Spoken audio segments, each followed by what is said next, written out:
ಮಗ ಅದೆಷ್ಟು ಖರಾಬ್ ಆಗಿರ್ಬೇಡ ಫುಲ್ ವೇಸ್ಟ್ ಇಲ್ಲೇ ತುದಿಲ್ಲ ಐತಲ್ಲ ನೋಡಕ್ಕೆ ಸಖತ್ ಖರಾಬ್ ಆಗಿದೆ. ಹೋಗ್ಬರೋಣ.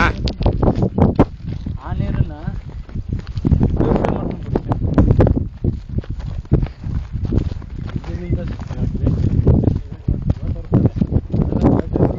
ಅದನ್ನೇ ಪ್ಯೂರಿಫೈ ಮಾಡ್ಕೊಂಡು ಎಲ್ಲ ಬಾಚ್ಕೋಬೋದು. ಸಗಡಿನೂ ಯಾರು ಬಿಟ್ಟಿಲ್ಲ ಎಲ್ಲ ಬಾಚ್ಕೋಬೋದು. ಸಗಣಿ ಹಾಕ್ಬಿಡ್ಬೇಕು.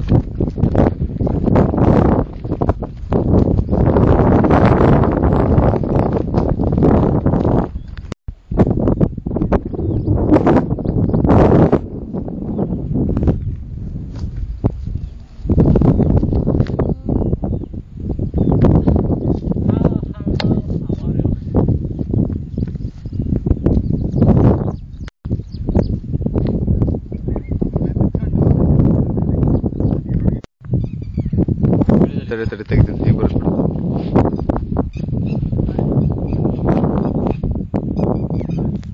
ನೋಡು ತೂ Azha ದಿಲ್ದಾರಿಯಾ. Come on guys, come on.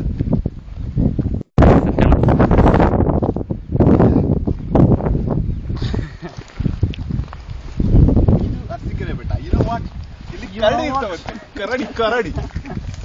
See this. This is the one weapon to kill a kadi. Yeah! Like this. ಏಯ್ ಮಾತಾಡೋ ಲೋಫರ್.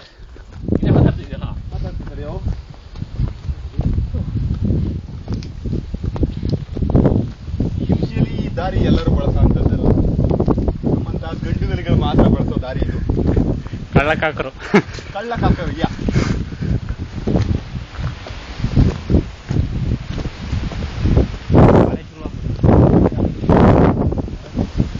ದುರ್ಗಮ ಹಾದಿಯಲ್ಲಿ ಪ್ರಯಾಣ.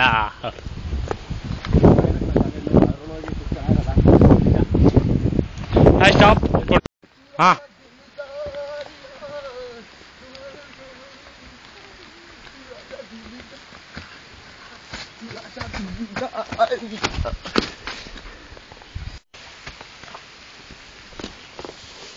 ನಾವು ಬಂದ್ಬಿಟ್ಟು ಸೀದಾ ಅಲ್ಲಿ ಹೋಗಿದ್ದು.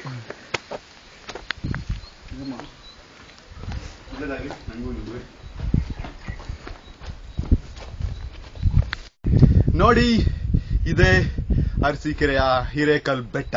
ಇಲ್ಲಿಗೆ ಬಂದಿದ್ರು 3 ಜನ, ಅದರಲ್ಲಿ ನಾನು ಒಬ್ಬ. ಬನ್ನಿ ಹೀಗೆ ಹೋಗೋಣ, ಗೊತ್ತಾಗುತ್ತೆ ದಾರಿ. ಎಷ್ಟು ಕಷ್ಟಪಟ್ಟು ಹತ್ತಿದ್ವಿ ಅಂತಂದ್ರೆ ಈ ಬೆಟ್ಟಕ್ಕೆ ಇದುವರೆಗೂ ಮುಂಚೆ ಒಂದು ನರ ಪ್ರಾಣಿನೂ ಸುಳಿದಿರ್ಲಿಲ್ಲ. ಆದ್ರೂ ಸಾಹಸ ಮಾಡಿ ನಾವು ಬಂದಿದ್ವಿ.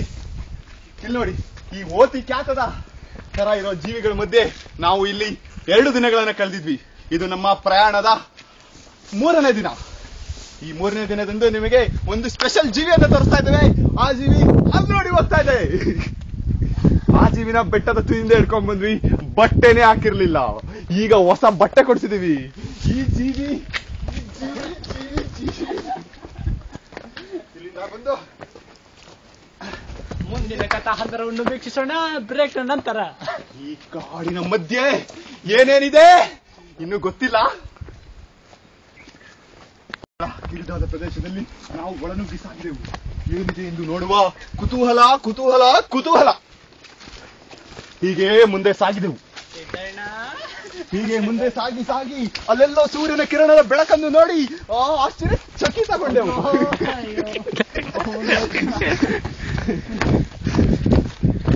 ಹೋಗುವ ಮಾರ್ಗ ಮಧ್ಯೆ ಅದೆಷ್ಟು ದೇವಸ್ಥಾನಗಳು. ಮಗನೇ ತೂಕರ ಇಷ್ಟೊಂದು ಹೊದ್ದೆ ಅಷ್ಟೇ.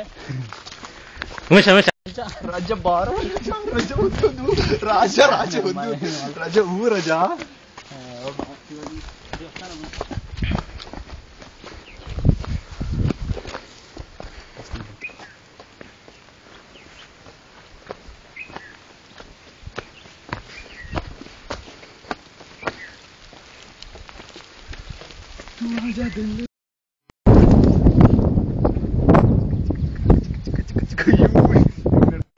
ಹಂಗೋಡರ್ ಒಕ್ಕಲ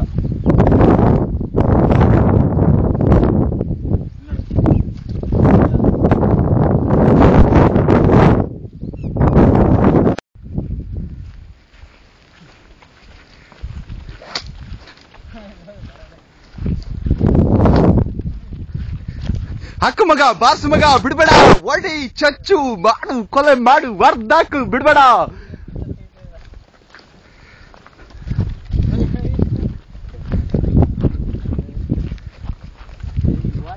ಎಂತ ಬಾರ ಕಡ್ಡಿ ಬಿಡ್ತೇನೆ ಏನು ಆಗುತ್ತೆ ಹೂವು ತೆಗಿರ್ಲ. ಫೋಟೋ ತೆಗಿಯಂದ ತೆಗ್ದೆ.